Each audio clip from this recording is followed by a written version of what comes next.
Une interrogation dans le domaine de l'éducation. Comment comprendre la fin de cette astreinte des enseignants? 10 minutes avant ou après l'école? Quelle surveillance à la prochaine rentrée pour les élèves? Cet arrêté a été pris en Conseil des ministres avec plusieurs interprétations. Éclairage, Sam Teinaoré, Tauti Taunyomusan.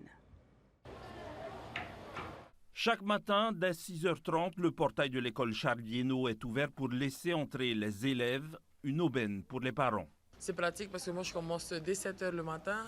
Du coup, dès que ça ouvre l'école, je la fais manger ici le temps que les tatis puissent les accueillir et après je vais au travail.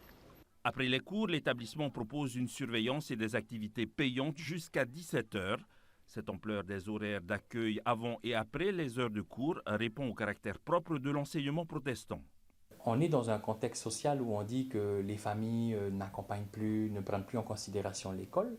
Et bien, il faut aussi donner les moyens aux familles de venir échanger avec l'école, d'où l'importance d'ouvrir le portail et de permettre aux familles de venir échanger, discuter.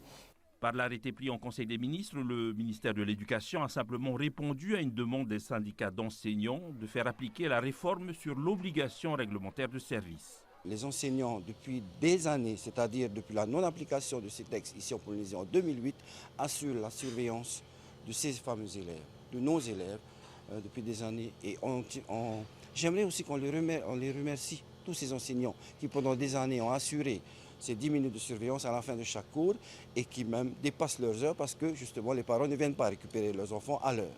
Si l'enseignement privé en Polynésie est déjà rodé pour la surveillance des élèves après les heures de cours, la Fédération des associations de parents d'élèves s'interroge sur les dispositifs qui pourraient être mis en place dans les établissements publics. En effet, si les enseignants n'assurent plus de surveillance après les heures de cours, cette responsabilité incombe aux communes.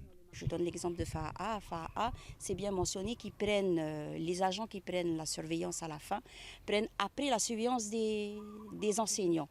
Donc ça veut dire quelque part qu'ils vont devoir réajuster aussi les fiches de poste de leurs agents. Ce n'est pas dans toutes les communes.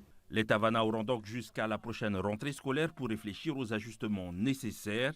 Au délai très court s'ajoute la problématique de la rémunération et de la formation des agents qui devront assurer l'encadrement et la surveillance des élèves.